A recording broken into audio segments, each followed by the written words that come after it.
गुजरातमध्ये बेकायदेशीर पिस्तूल बाळगणाऱ्या 24 वर्षीय तरुणाला पोलिसांनी बेडा ठोकला। शिवाजीनगर पोलिसांनी निवाळी परिसरातील ढाब्यावर कारवाई केली। अहिल्यानगर जिल्ह्यातील 12 मतदारसंघांमध्ये मतदान प्रक्रिया पार पडणार आहे। शिर्डीमध्ये मतदान प्रक्रियेसाठी मतदान केंद्रांवर ईव्हीएम मशीन दाखल झाले, तर मतदान केंद्रांवर पोहोचण्यासाठी नागरिकांसाठी बसची सेवा देखील उपलब्ध असणार आहे।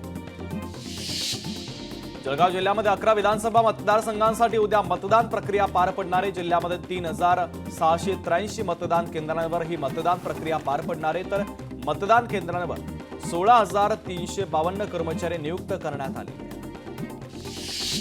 शहापूर विधानसभेत एकूण 329 मतदान केंद्र असून प्रत्येक केंद्रावर 6 कर्मचाऱ्यांची नेमणूक केली असेल। ईव्हीएम मशीनवर चक्रिया ॲपची व्यवस्था करण्यात आली, त्यामुळे आता ईव्हीएम मशीनचं लोकेशन देखील करणार आहे। धुळे जिल्ह्यातल्या 1753 मतदान केंद्रांवर मतपेट्या रवाना झाल्यात। विधानसभा निवडणुकीसाठी उद्या 20 नोव्हेंबरला मतदान, तर 23 नोव्हेंबरला निकाल लागणार आहे, त्यामुळे एक दिवस आधीच मतदान केंद्रांवर मतपेट्या रवाना झाल्या आहेत। मालेगाव मध्य आणि बाह्यसाठी बॅलेट युनिट ईव्हीएम मशीन आणि मतदानाचं साहित्य घेऊन कर्मचारी मतदान केंद्रांवर रवाना झालेत। मालेगाव बाह्य विधानसभा मतदारसंघामध्ये 352, तर मालेगाव मध्यसाठी 343 केंद्र सज्ज झाले। मुंबईत उद्या होत असलेल्या मतदानासाठी सचिवालय जिमखाना इथं मतपेट्या पोहोचलेल्या आहेत। उद्याच्या विधानसभा मतदानाची तयारी इथं पूर्ण होत आहे। निवडणुकीसाठी कोल्हापूर प्रशासन सज्ज झालं। कोल्हापुरात मतदान केंद्राच्या बाहेर 100 मीटर परिसरात मोबाईल बंदी करण्यात आली। सातारा जिल्ह्यातील पाटण विधानसभा मतदारसंघामध्ये निवडणूक यंत्रणा सज्ज झाली। निवडणूक निर्णय अधिकाऱ्यांनी सकाळपासूनच दुर्गम परिसरामध्ये जाणाऱ्या मतपेट्या रवाना केल्यात। मतदान प्रक्रियेसाठी 1694 कर्मचारी आणि 181 वाहनं उपलब्ध आहेत। सातारा जिल्ह्यातील 8 विधानसभा मतदारसंघांच्या निवडणुकीसाठी सर्व महसूल आणि पोलीस यंत्रणा सज्ज झाली। मोठ्या संख्येनं पोलीस बंदोबस्तामध्ये मतदार केंद्रावर मतपेटी रवाना करण्यात आलेल्या आहेत। संपूर्ण राज्यामध्ये उद्या मतदान प्रक्रिया पार पडणारे विविध मतदान केंद्रांवर मतपेट्या आणि मतदान यंत्र पोहोचवण्यासाठी कर्मचाऱ्यांची आता तयारी पूर्ण झाली। कोकी समूहाच्या नागरिकांनी आज चुराचंदपूरमध्ये रॅली काढली। या रॅलीमध्ये त्यांनी प्रतिकात्मक शवपेट्या घेऊन निषेध नोंदवला। गेल्या काही दिवसांपासून मणिपूर पुन्हा अशांत झाल्यानं रॅली काढण्यात आली। महाराष्ट्राची कुलस्वामिनी आई तुळजाभवानी देवीच्या दर्शनासाठी आज मोठ्या प्रमाणात भाविक तुळजापुरात दाखल झाले।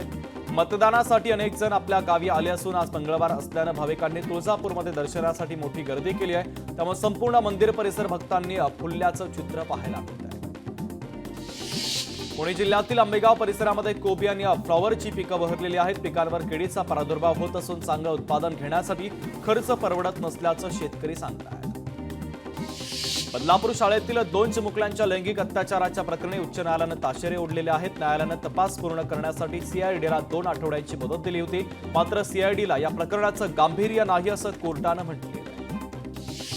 धुळे शहरालगत असलेल्या नरडाणा औद्योगिक वसाहतीमध्ये अनेक उद्योग व्यवसाय बंद अवस्थेमध्ये असल्यानं बेरोजगारी वाढलेली। या प्रकरणी संबंधित विभागानं गांभीर्यानं दखल घेत कारवाई करावी आणि स्थानिकांना रोजगार उपलब्ध करून द्यावा अशी मागणी नागरिक करत आहेत।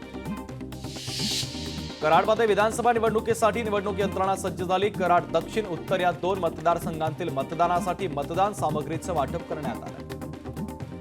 रशियाचे प्रमुख व्लादिमीर पुतीन लवकरच भारताच्या भेटीसाठी येणारे। नुकतेच मोदी आणि पुतीन यांच्यामध्ये भेट झाली होती। रशिया आणि भारताचे संबंध वाढीला लागल्याने या भेटीचं नियोजन सुरू असल्याची माहिती आता पुढे आली आहे। वायुदलाच्या वरिष्ठ अधिकाऱ्यांची संरक्षण मंत्री राजनाथ सिंह यांनी बैठक घेतली। यावेळेस वायुदल प्रमुख आणि सीडीएस अनिल चौहान उपस्थित होते। कमांडर्स कॉन्फरन्समध्ये हवाई दलाच्या कार्याचा आढावा घेण्यात आलेला आहे। छत्रपती संभाजीनगरचे विभागीय आयुक्त दिलीप गावडे यांनी टपाली मतपत्रिकेच्या द्वारे मतदानाचा हक्क बजावला। त्यांनी मतदान केंद्रावर जात मतदान करावं असं आवाहन नागरिकांना केलं आहे।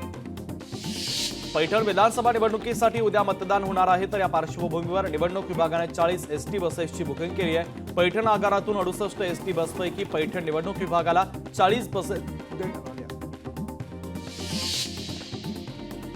मतदान आणि मतमोजणीच्या दिवशी सोलापूर जिल्ह्यातील आठवडी बाजार बंद ठेवण्याचे आदेश जिल्हा निवडणूक अधिकारी कुमार आशीर्वादांनी दिलेत। आदर्श आचारसंहितेचं पालन करावं आणि कायदा आणि सुव्यवस्था अबाधित राहण्याच्या दृष्टीनं 20 आणि 23 नोव्हेंबर रोजी आठवडी बाजार बंद ठेवण्यात येतो।